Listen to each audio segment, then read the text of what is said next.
जैसे आप लोगों को पता है कि आप लोग एचआर के एस्पेक्ट से अपने आप को ग्रूम कर रहे हैं और आपको एचआर की अंडरस्टैंडिंग मेजॉरिटी यानी अब बहुत सारे एस्पेक्ट से हो चुकी है। आज का जो टॉपिक है वो बेसिकली रिलेट कर रहा है इंटरव्यू लेने से, यानी कि how as an HR we are suppose to conduct interviews.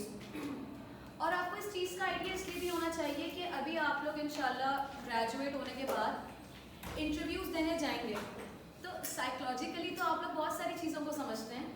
थोड़ा सा ये भी आपको अंडरस्टैंड होना चाहिए कि किस टाइप के क्वेश्चंस आपसे पोटेंशियली पूछे जाएंगे या जो इंटरव्यूअर है उसकी क्या अप्रोच हो सकती है।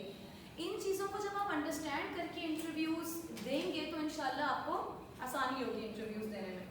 और जब एज एन इंटरव्यूअर आप किसी का इंटरव्यू कंडक्ट कर रहे होंगे, किसी भी इंटरव्यूई का, तो उसमें भी आपको जो है काफ़ी आसानी होगी कि आपको समझ में आए कि इंटरव्यूज़ बेसिकली किस पर्पस के लिए हम कंडक्ट करते हैं और किस किस तरीके से हम कंडक्ट कर सकते हैं। ठीक है, यहाँ तक कोई मतलब सही है? अच्छा चले, अब हम बात करते हैं कि सबसे पहले हमें इंटरव्यू का फॉर्मेट समझना होता है। देखिए, दो तरह के फॉर्मेट्स होते हैं, या तो इंटरव्यू जो है वो स्ट्रक्चर्ड होगा या अनस्ट्रक्चर्ड होगा। स्ट्रक्चर्ड का मतलब ये है कि इंटरव्यू के अंदर जो क्वेश्चंस हैं वो पहले से इंटरव्यूअर ने तैयार किए हैं। फॉर एग्जांपल भाई, मैं आपका इंटरव्यू कंडक्ट कर रही हूँ और मैंने जो फॉर्मेट यूज़ किया है वो किया है स्ट्रक्चर्ड। इसे हम कहते हैं क्लोज एंडेड क्वेश्चंस भी। मतलब कि मैंने सवाल पहले से तैयार किए हैं और मैं आपको उसी के अंदर अंदर आपसे सवाल जवाब पूछ रही हूँ। यहाँ तक कोई मतलब? फॉर एग्जाम्पल, आपकी एज क्या है, आपका एक्सपीरियंस क्या है, आपकी क्वालिफिकेशन क्या है, तो इसके अंदर सवाल सबके लिए स्ट्रेट है और स्टैंडर्डाइज है। सब ने एक जैसा ही जवाब देंगे और मेरा टाइम इसमें काफ़ी सेव होगा। यहाँ तो कोई मसला? Is it clear? अच्छा, अब आ जाए अनस्ट्रक्चर्ड इंटरव्यूज में। अनस्ट्रक्चर्ड को आप एक लिहाज से ओपन एंडेड क्वेश्चंस भी कह सकते हैं। ये वो अप्रोच होती है जहाँ पे मैं क्वेश्चंस कोई दिमाग में पहले से प्रिपेयर करके नहीं पूछ रही, मैं बात से बात में आपसे करते करते डिस्कशन आपसे क्वेश्चंस पूछ रहे हैं।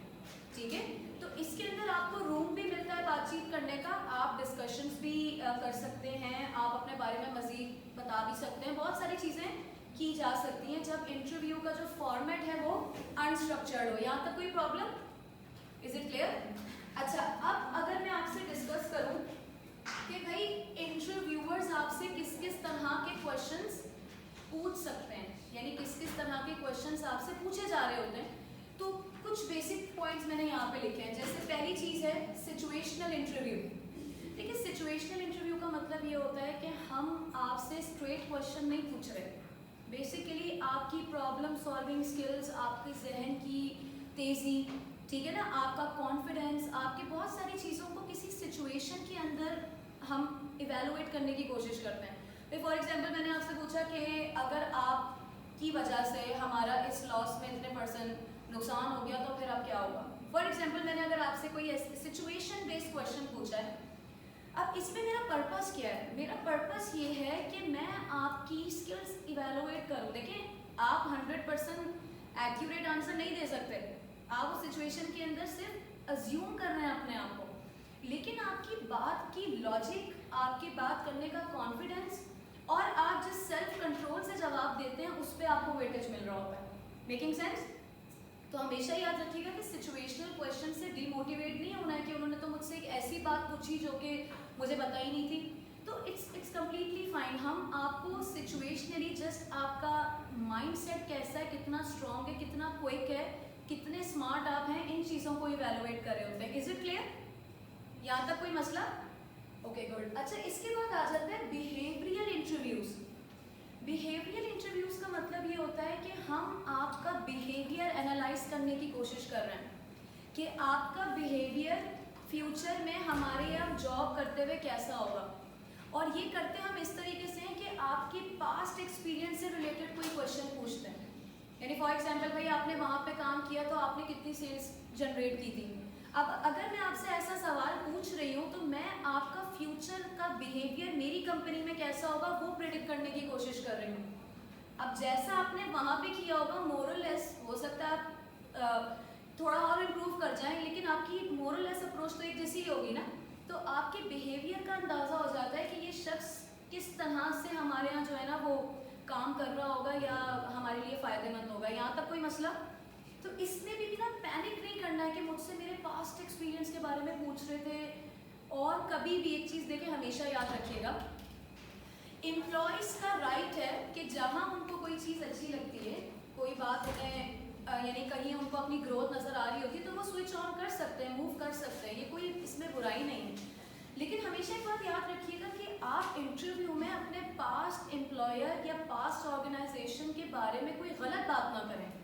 देखिए, ज़्यादतियाँ हो रही होती हैं, बिल्कुल हो रही होती हैं, बहुत सारे इश्यूज हम लोगों ने पढ़े हैं किस तरह के होते हैं कल्चर में, ये सारी कुछ चीज़ें ठीक है। लेकिन जब हम आपसे कोई बिहेवियर ओरिएंटेड क्वेश्चन पूछ रहे हैं ना, तो आप ब्लेम गेम ना करें उस टाइम कि मेरे साथ ऐसा हो गया था सर। यानी आप अगर इमेज ख़राब कर रहे हैं तो अगले बंदे के जहन में एक बात ऑटोमेटिकली आएगी कि अगर हमारे से भी ऐसा कुछ हो गया तो ये तो हमें भी 10 जगह ऐसे ही बोलेंगी या बोलेंगे, तो we should not give him or her the chance. तो ये नहीं करना है, कभी भी नेगेटिव बात मत करें। अपनी रिलेटेड जितनी आप अच्छी और पॉजिटिव बात कर सकते हैं, ऑनेस्टी के साथ वो चीज़ अप्रिशिएट की जाएगी। यहाँ तक कोई इशू? चले, वेरी गुड। अब आ जाए job related interviews. Job related तो नाम से काफ़ी एविडेंट है कि भाई हम आपसे आपकी जॉब से रिलेटेड ही सवाल जवाब कर रहे हैं कि आपको ये सॉफ्टवेयर चलाना आता है, आपने ये वाला कोर्स पढ़ाया है, फॉर एग्जांपल आपने ये वाली चीज़ में कितना काम किया हुआ है, आपको ये डेटा मैनेज करना आता है। अब जैसी जॉब वैसा सवाल, यानी एक लिहाज से स्ट्रेट क्वेश्चंस होते हैं रिलेटेड टू योर जॉब। यहाँ तो कोई इशू? ओके। अब आ जाए स्ट्रेस इंटरव्यू। ये बहुत इंपॉर्टेंट है समझना। देखिए, स्ट्रेस इंटरव्यू के अंदर हमारी जो कोशिश होती है वो आपको डिग्रेड करने की नहीं होती। इस चीज़ को तो आज समझ लें, बिल्कुल क्लियर कर। हम सवाल थोड़ा सा ब्लंट करते हैं, क्वेश्चन हमारी तरफ से ज़रूर ब्लंट होता है, लेकिन वो बेसिकली आपका टॉलरेंस लेवल चेक करने के लिए होता है कि आप कितना टॉलरेट कर सकते हैं बात। हम कर्टिसी के अंदर रहते रहते ही सवाल पूछते हैं। जैसे फॉर एग्जांपल मैंने आपसे सवाल पूछा कि आपकी सीवी में तो कोई एक्सपीरियंस ही नहीं है, क्यों? आपने आज तक कुछ नहीं किया। अब देखिए, ये जो मैंने आपको क्वेश्चन पूछा है ना, आपको मे भी बुरा लग गया हो एज एन इंटरव्यूई कि इन्होंने तो देखिए मुझे डायरेक्टली इस तरह से बोल दिया, लेकिन मैं आपको डिग्रेड नहीं कर रही। मैंने ब्लंट सवाल पूछा just to check your temperament कि आप इसका जवाब किस तरह से देंगे। तो मेजॉरिटी ऑफ द टाइम ये होता है कि जो यानी कैंडिडेट्स होते हैं वो उनका स्ट्रेस लेवल इतना बढ़ जाता है कि उनको स्वेटिंग स्टार्ट हो जाती है, या उनकी आवाज़ में सख्ती आ जाती है, या उनको गुस्सा आ जाता है, या उनको बुरा लग जाता है। तो बहुत सारी बातें ऑब्जर्व की जा रही होती हैं। Is it clear till here? तो टेम्परामेंट आउट नहीं करना। अभी अब मैं आप लोगों की प्रेजेंटेशंस लूँगी ना, तो हो सकता है कोई ब्लंट क्वेश्चन पूछ ले कोई स्टूडेंट। कुछ तो एकदम स्टूडेंट्स नहीं, एकदम कुछ तो बड़े कामली रिएक्ट करते हैं, कुछ बहुत ज़्यादा गुस्से में आ जाते हैं कि हाउ डेयर आपने ऐसा क्वेश्चन पूछा है, ये तो कोई सेंस ही नहीं बना रहा। ऐसे नहीं करते। If you are in front, आप किसी से बात कर रहे हैं, आपने अपने आप को हर लिहाज से ये शो कराना है कि आप अपने सेल्फ कंट्रोल में, ठीक है। चीज़ें आपकी एक्सपेक्टेशन से हट के भी हो रही होती है, लेकिन आपने इसमें परेशान नहीं होना, अपने आप को ज़रा कंट्रोल रखना है। ये चीज़ें मैं प्रैक्टिकली किया है लाइफ में, इसलिए आपको एग्जाम्पल से समझा रही हूँ कि ये चीज़ें हम चेक करते हैं और बहुत सारी चीज़ें सामने आती हैं, ठीक है। यहाँ तक कोई मसला? अच्छा, और लास्ट में यहाँ पे लिखा हुआ है पजल क्वेश्चंस। देखिए, पजल क्वेश्चंस का मतलब होता है किसी प्रॉब्लम में, देखिए सिचुएशन नहीं है, it's a kind of problem that I am giving you. थोड़ा सा आपको पजल कर रहे हैं कि आप इसको सॉल्व कैसे करेंगे, यानी क्रिएटिविटी चेक करने के लिए। फॉर एग्जाम्पल आप कोई सॉफ्टवेयर इंजीनियर है, तो मैंने आपसे कह दिया वेबसाइट में अगर मैं इस तरीके की वेबसाइट चाहूँ तो वो कैसे होगी। ये मैंने आपको पजल किया थोड़ा सा एक सिचुएशन में, यानी इन टर्म्स ऑफ आप समझ लें आपकी क्रिएटिविटी ड्राइव आउट करने के लिए मैंने आपको एक छोटी सी पजलिंग सिचुएशन दी। आप उसका कोई भी आंसर करें, क्रिएटिव आंसर करें, कुछ भी करें, उससे आपको प्लस पॉइंट ही मिलेगा कि इसने क्वेश्चन का कैसे डायरेक्ट आंसर किया है, ठीक है। यहाँ तक कोई मसला स्टूडेंट्स? Is it clear?